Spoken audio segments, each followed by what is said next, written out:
The last topic today is going to be antibiotic resistance.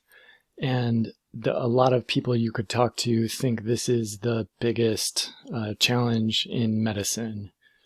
And this will be the biggest challenge in medicine for the foreseeable future for a lot of reasons. So let's just make sure we're all talking about the same thing and we know what we're saying. So remember what antibiotics are. Their job is to damage bacterial cells without killing us. Ideally, it's to kill bacterial cells without hurting us at all. But realistically, a lot of antibiotics are toxic to us. They are way more toxic to bacteria, and that's the important thing. So antibiotic resistance is when a given antibiotic loses its efficacy, so it stops working against a particular bacterial strain for whatever reason. And I should also say this could also be true of a fungus or a protist. There are fungal strains that are resistant to antifungal drugs, and that itself is a huge problem. But the bacteria are probably going to have the most widespread impact. So another thing we need to think about is antibiotic targets. And those are the cell structures inside the bacteria that the antibiotics damage. So a bacterial ribosome could be an antibiotic target. The peptidoglycan could be an antibiotic target. In those cases, well, whatever, antibiotic targets. So how do bacteria get antibiotic resistance? Well, they can have spontaneous mutations, or they can pick up genes through horizontal gene transfer. That's pretty much the two possibilities. Well,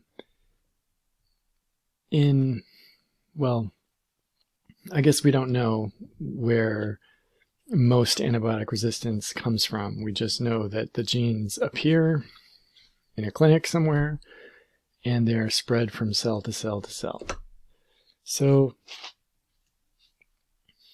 antibiotic resistance is something that makes us think about evolution, because evolution is what drives it. Evolution by natural selection drives antibiotic resistance.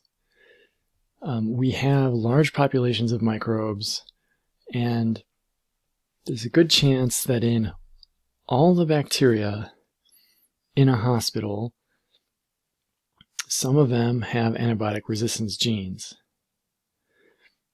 Now, if they get into a new host, well, they can multiply. And if that host is being treated with that antibiotic that they're resistant to, here's what we could see. We'd start with a situation where you have a lot of normal cells that are susceptible to that antibiotic, and you have a small number that are resistant. So what we would expect is if these were the bacteria in a patient and they got treated with an antibiotic, these would die and these would live. It's always more complicated than that because you have growth happening at the same time, and we don't get instantaneous death from antibiotics. So it's more like the population, these green ones would get fewer and fewer, while these would get more and more. And that's what we see here. A lot of the sensitive ones die. That's these little X's through them, but nothing happens to the resistant ones. And so we're left ultimately with a small number of these resistant cells with no competition. So these are now the only versions of those cells in the patient, and they can grow and reproduce, and suddenly the patient now has only antibiotic-resistant bacteria. So if they had, for example, a staph infection and two of the cells were of the methicillin-resistant type, if you gave them methicillin, it would decrease the bacterial population by, in this case, like 90%. The patient would feel like they had recovered. But then over time, those resistant ones come back, and now the patient is sick again. And this time, if you use methicillin to treat it, it won't work because they are all resistant to it. So that's what we're looking at here. So, what happens when a person eats an antibiotic that goes through their gut? This is relevant when we think about things like C. diff, because the gut bacteria that we normally have, part of what they do and part of the function they have is protecting us from pathogens. A lot of the bacteria that grow on us and in us protect us from much worse bacteria. And so if you put an antibiotic in the lumen of your gut through either eating it or through injecting something that is excreted in feces, those bacteria in the gut will be poisoned. And the ones that are resistant will take over. So Clostridium difficile was the big example of this in the 1990s, because people who were given broad spectrum antibiotics would then, some of them would then come down with C. diff infections.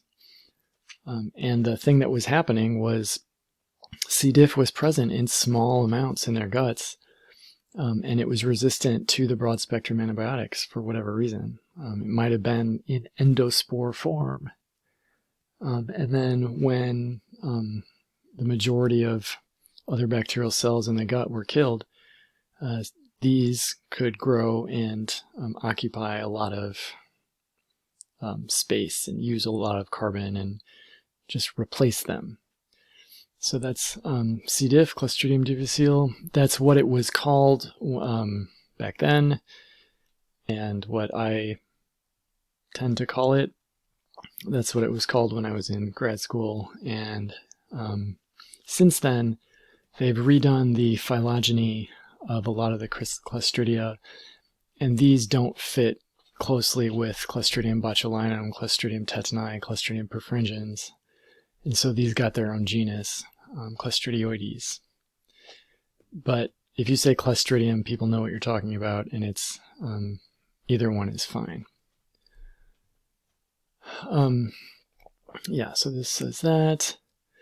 This is a graph showing time and different strains of, this is showing resistance to antibiotics that target peptidoglycan. And those include all the penicillins, all the cephalosporins, all the carbapenems, and vancomycin, and aztreonam. And so what it's showing is that penicillin was introduced widely around 1941, and penicillin resistance was first detected a few years later. These days, penicillin is only used to treat certain species that, for whatever reason, tend to be susceptible to it, but you wouldn't use penicillin to treat a staph infection these days. Methicillin was one of the newer class of penicillin derivatives, and right after it was introduced, the first methicillin-resistant Staph aureus was detected, and then others. These have different genes that are more effective at getting around methicillin and relatives. Basically, these strains are resistant to all of the antibiotics of that type, all the penicillins, all the cephalosporins, and all the carbapenems. The only thing they're sensitive to that we care about is vancomycin. And so when vancomycin-resistant Staph aureus first appeared in a clinic, I believe in 2001 in Michigan, a lot of people who found out about it thought that might be the end of the world. But luckily, these cells, they have a lot of antibiotic resistance. You can't kill them with vancomycin or with any of the penicillins or cephalosporins or carbapenems, but they're not great pathogens anymore. They have to change so much to become resistant to vancomycin. They lose some of the ability to fight against our immune systems. So these are very bad for the person who has them, but they don't spread through hospitals and cause the kind of catastrophes we might have expected. So how do the antibiotic resistant work? Well, the simplest thing is for a bacterium to make an enzyme that breaks down the antibiotic. And beta-lactamases are the best example of this. They're enzymes that break down penicillins and cephalosporins and carbapenems. In other situations, the microbe can just prevent uptake. It can prevent the antibiotic from getting in. And honestly, I don't know of examples of this. I don't have encyclopedic knowledge of antibiotic resistance, so that is what it is.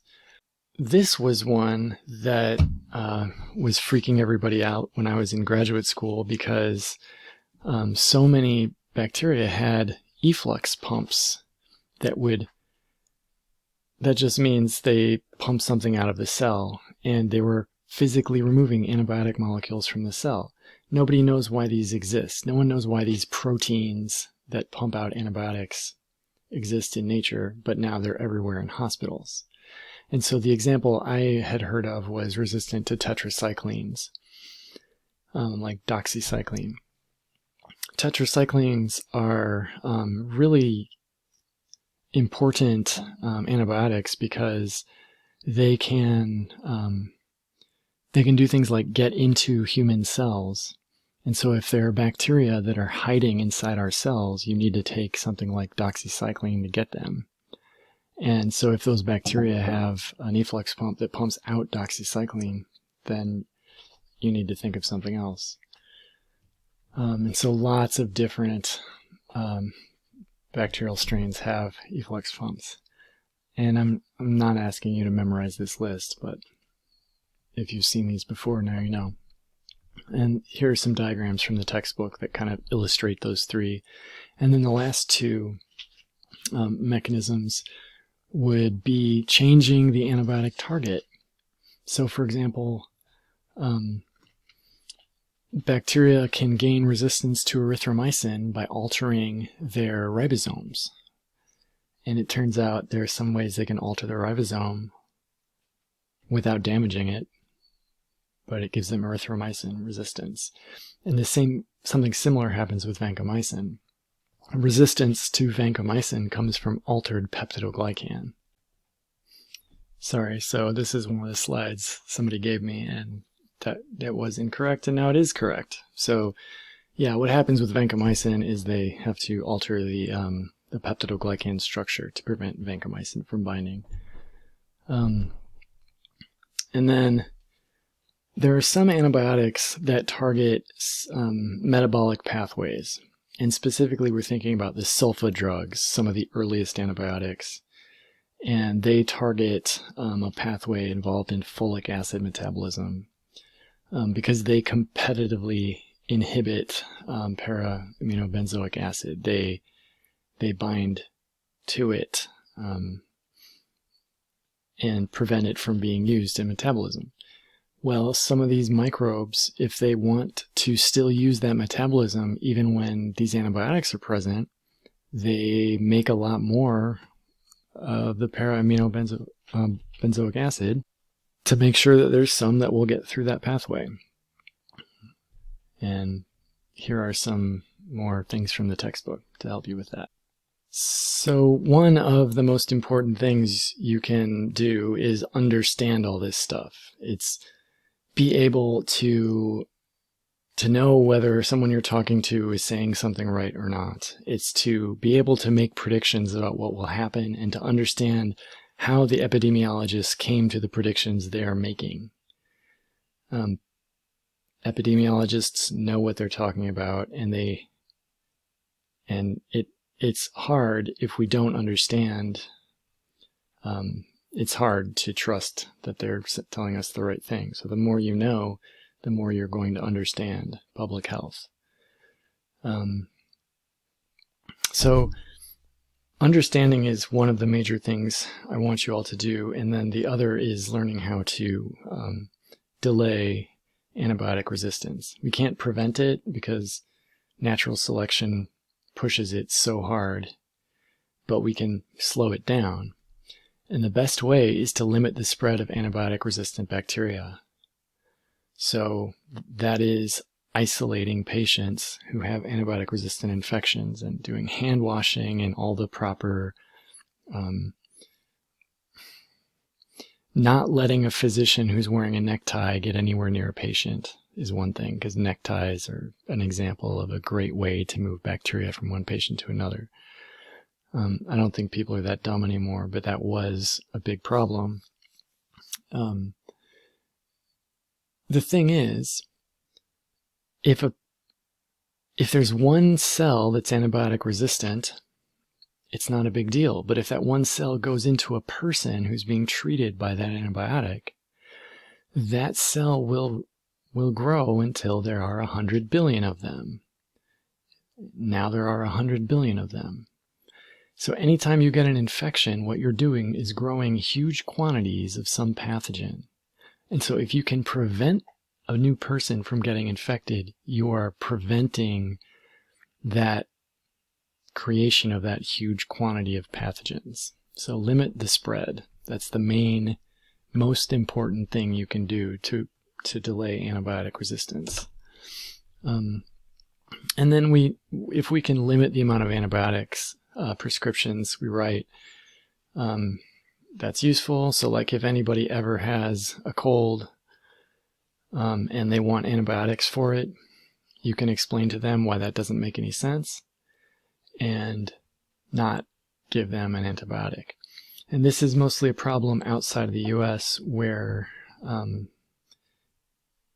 a lot of places antibiotics aren't, certain antibiotics are available without a prescription. And so antibiotic resistance comes from those places quite often.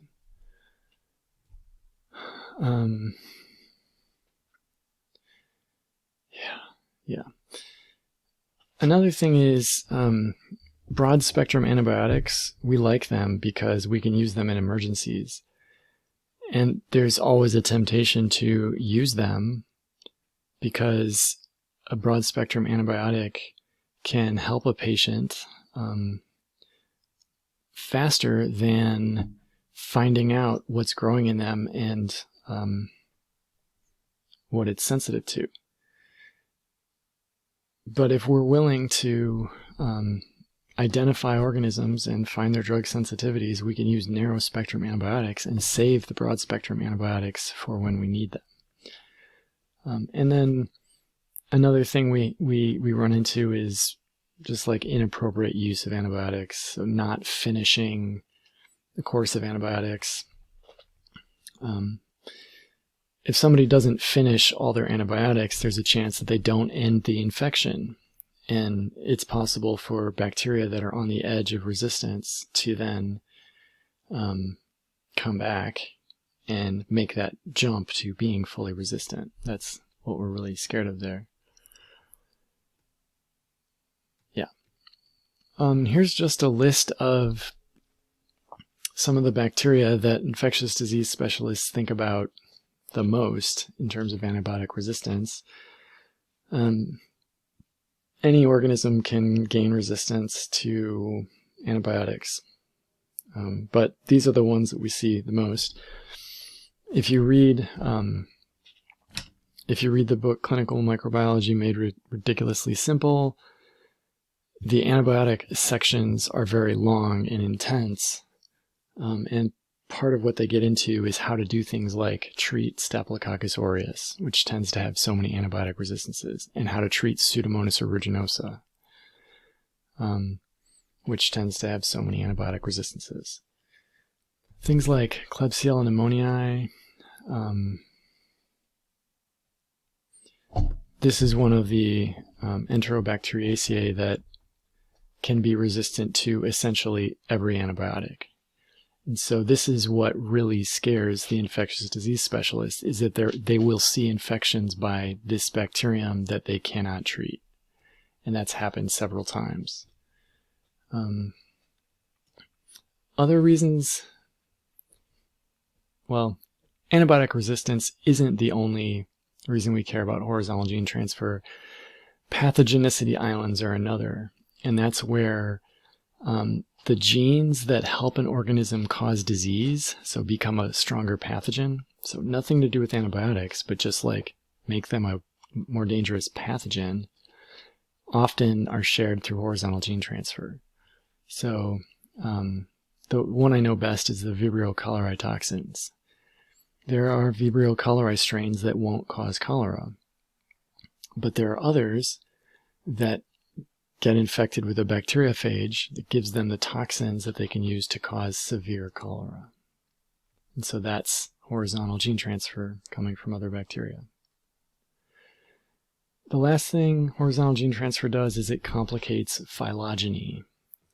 It has scrambled the genomes of bacteria to the point where we may never be able to confidently make phylogenetic conclusions about bacteria. Here's where I want to end, because I want you to understand the topics around antibiotics, antibiotic resistance. And I've heard people say, well, I became resistant to that antibiotic. I had an infection, I took the antibiotic, but I became resistant and I got sick later. What's wrong with this statement? If you don't know, you should pause and think about it and come back in a second. 3, 2, 1, pause. Well, the statement is meaningless. A person can't become resistant to an antibiotic because an antibiotic doesn't affect us. Antibiotics infect microorganisms.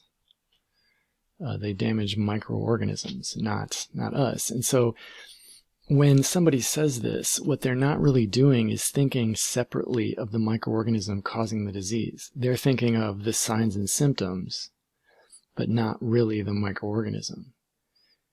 And so if they're doing that, they're unconsciously ignoring the cause of the disease. And you can't treat a disease if you're not thinking about what's causing it. Or you can't treat a bacterial infection without treating the bacterial infection.